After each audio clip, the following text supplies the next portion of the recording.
Another horrible day on the dam. I gotta tell you, it's such a hard life to be privileged. Yeah, No, lekker. awesome. No, thanks for having me back on the dam again. You're welcome. You're anytime welcome, and it's not every day that we get the opportunity to just come and relax and just kick the boots off. And yeah, so it's been trying times the last 2-3 weeks getting the new processes and stuff in place in Cape Town, and and it's always difficult, getting new projects. I mean, the projects keeps coming, and then just to get new staff already, basically running at full speed and just joining the team, it's challenging. Yeah. So yeah, a break like this on the water is always good. No, lekker. Yeah, with fishing season now officially open, and hunting season coming to a close, what was a memorable trophy hunt? Maybe 𝗘𝗽𝗶𝗀𝗀𝗃𝗀𝗀's hunt. I don't know if there was anything in I between. think that's the 𝗘𝗽𝗶𝗀𝗃𝗀𝗀's hunt is comes to mind, and I think that was quite special. I mean, we've only had a day. We shoot a bushbuck and we shot a very nice trophy. It was a memorable one. That was a memorable hunt. So I think 𝗘𝗽𝗶𝗀𝗀𝗃𝗀𝗀, he shot actually. I wasn't with them when they shot the waterback. They shot an absolute monster. Yeah, no, I saw the photos when Jaco shared it on the group. That's pretty impressive. It was close to 31, 32 inches. So I might be completely wrong, but it was over 30. I know that. Okay. It was And that 32. does that qualify as a Roland or Definitely a Rowland Ward. I think Okay. Rowland Ward for waterbucks 28. Okay, so yeah, that's well It's well over that barrier, and so 𝗘𝗽𝗶𝗀𝗀𝗃𝗀𝗀 had the awesome one. So yeah, that's obviously memorable for us. A few nice trophies. They shot a very nice wildebeest bull this year at 𝗲𝗍𝗃. Yeah, there are quite a few we've missed up on. I think there's still a big 𝗥𝗏𝗃𝗀𝗃 bull that we know. He's up and about in 𝗲𝗍𝗃. We've had a couple of opportunities on. okay. I haven't taken a shot on it yet, but we've got his number. That's going to be a very nice trophy, and maybe we can get all that on video as well. Whoever it's going to be, the lucky hunter is gonna have the footage of that. So yeah, we had a beautiful bushbuck that Terry shot. It's a nice eland. Terry shot also a very nice eland, and then shot quite a few very nice Impala. Kudu bull we've shot this year, which was quite a memorable hunt. I think the hunt we've done in all days was also one for the books. Yeah. So struggle, like we've mentioned, Elmar, this year is just it's been hard going. But we shot quite a few nice Impala. I shot very nice ram with ourselves. Okay. Yeah, that brings to mind. Nice peak. I mean, the warthogs is always Yeah. it's my go-to. Yeah. Maybe. There's not a lot of time that I've passed up on a warthog.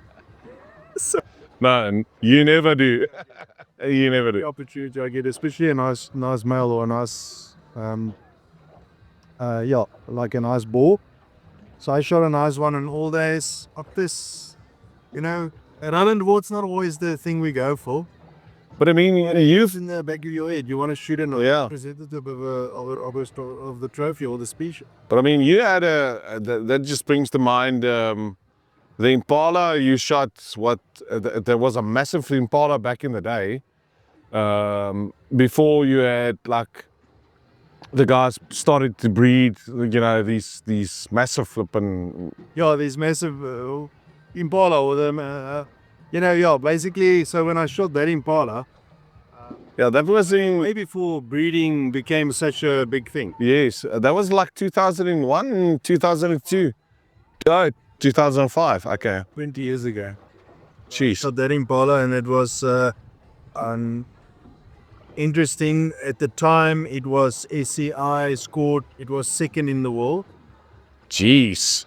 So I'm sorry, I'm just gonna put my glasses on. massive achievement, and such a lucky for me, because those type of Impala, it's all in breeding camps and stuff now. There was just That was a free roaming. free roaming Impala. Where was this? The farmer himself never seen the Impala. He never knew about this big Impala. Really? It was just because around the corner, Elmar, I think it's like 40 k's from here, 40, 50 k's, just the other side of Brits. It was actually, I was playing rugby still, in full swing, and still thought I had a bit of a gap to go and see what I can do with rugby. And we still had the game this Saturday. I'm lying. We actually went hunting the Thursday. I hunted the Friday. The Saturday morning we played rugby. After rugby, we went back to the farm, and the afternoon session, I just got lucky and I popped into this massive Impala, and it was almost, at the time, it was just over 29 inches. Jeez. Which is Rowland Ward 23.5. Yeah, that's huge. Now, I remember you had it full mounted and Full mounted. yeah. What happened? Yeah, that was an interesting story. Unfortunately, you don't have possession of the trophy anymore. Yeah, so it's obviously in someone else's house or lodge, or probably, I don't know. No idea. It's been the taxidermists that it's not the one that done the trophy for me. In this hunting game, you also get a lot of. They say there's not a lot of crooks in the hunting game, but all the crooks are in the hunting game.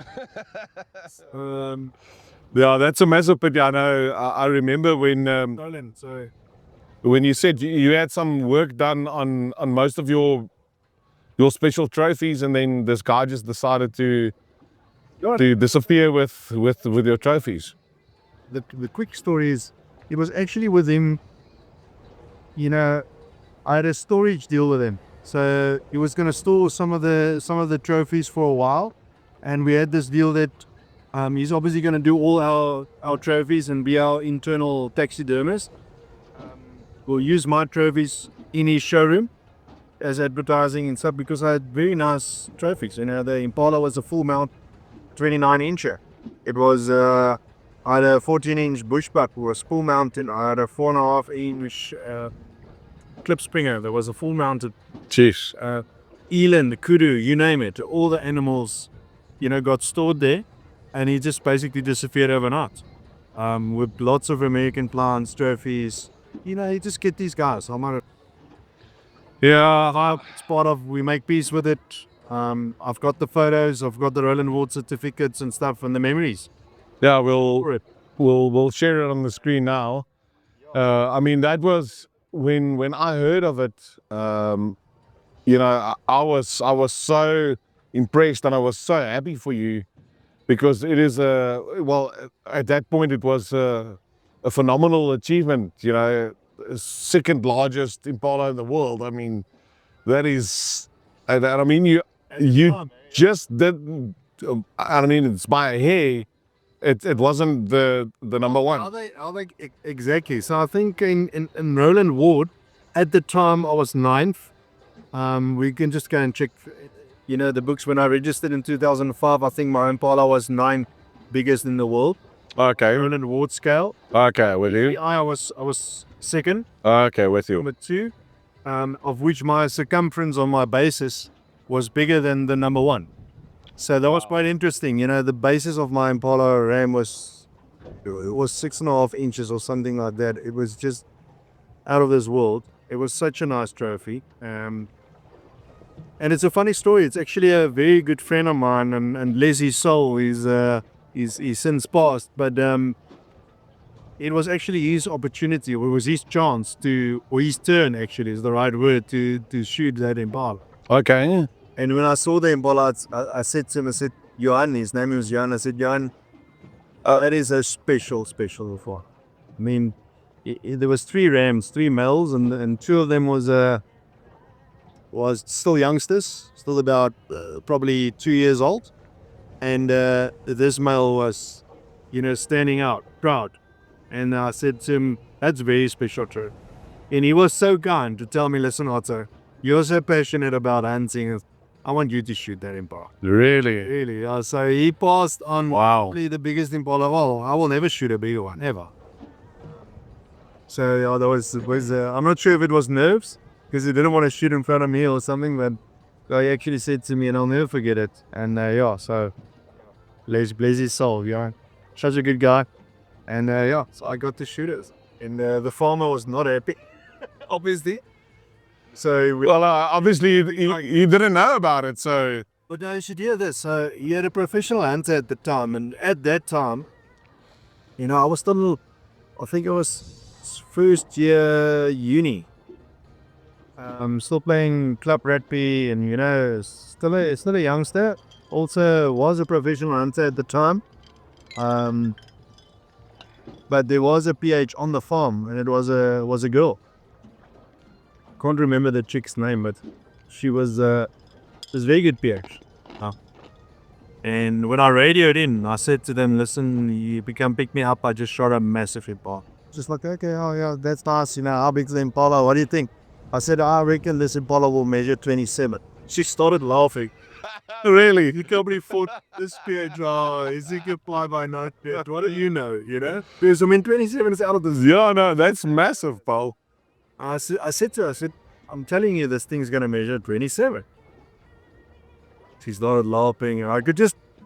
The disbelief was real. Belief was real, definitely. And yeah, so when she got there, she saw that thing. She's like, "Oh my word, that's really a big impala." Yeah.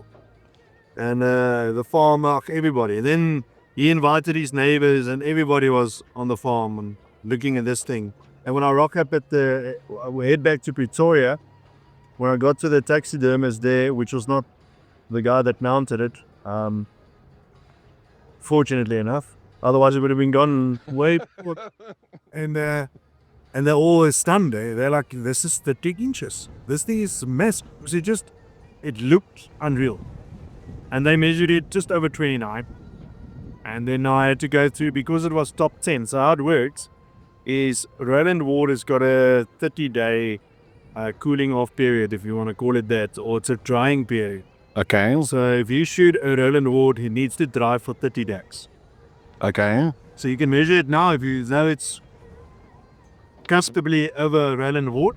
So if you shoot a 23.5-inch Impala, you've shot a Rowland Ward for us internally there on the farm. But it is going to shrink probably 2, 3, 4 eighths. Easily shrink up to a half an inch. Oh, really? In 30 days, yeah. So, but mostly with the Impala, especially if they're still young and they still have they're still in the growing phase, they can shrink quite a bit. When they get older, they shrink less. And that's just the thing that we found, or that I found. Okay. Mine was still very young and very sharp tips. That ram would have easily gone over 30. It was still a youngster. Really? Yeah, I think the body weight on the carcass weight was like 28 kilos. Jeez. Big ram should easily go to 35, 40. Yes. It was still a youngster. It was still walking with two youngsters. So it had these genes of becoming a monster. So that Impala, it probably did the farmer injustice by hunting it. But I mean, in those days, breeding was... Now, you definitely took what the bush gave you. Exactly. So, yeah, the point I want to make is, but because it was top 10, I had to wait 60 days.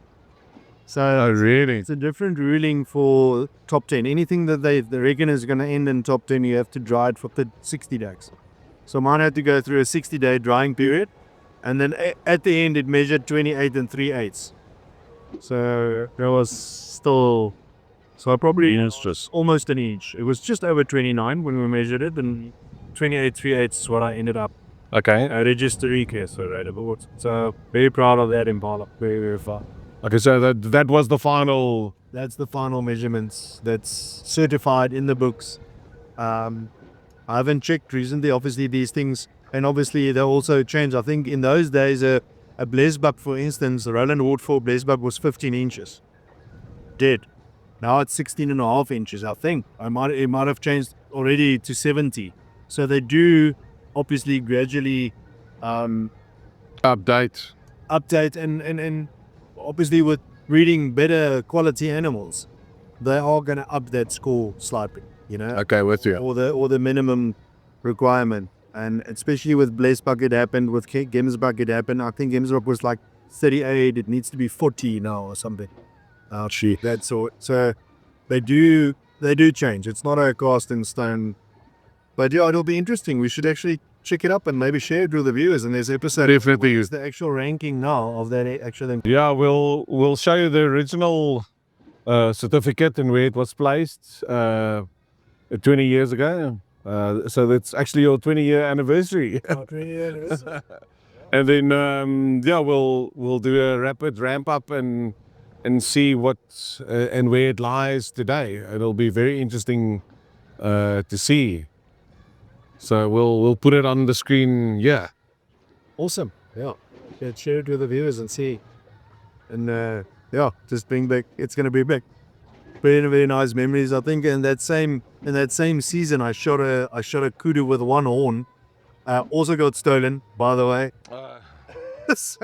But at least I've got the photos and I've got the memories of that. But also that kudu, the farmer, a different farm in 𝗥𝗶𝗳𝗹𝗀𝗀𝗋, also in the Limpopo province. The farmer said he hasn't seen this kudu with one horn on the farm for a long time, and they've known the kudu for 20 years. The staff that worked there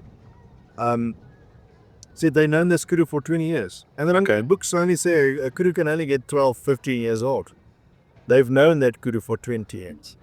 Jeez. They know that single one horn bull is there, and everybody that weekend is like hunting for this bull. And I was sitting in a hut or in a tree stand in the middle of the mountain. Nobody wanted to sit there. I sat there for 2 days straight, and the one afternoon this bull popped in there, no feed, nothing. There was a small little watering hole, and it was just my luck, and I shot that bull. It was a monster bull as well. It measured just under 54, which is not the biggest stroke. Yeah, but it's nice. But the character this thing had on the horns and stuff, it looked like a buffalo. Those horns were so hard, and the bases and the bosses were so hard.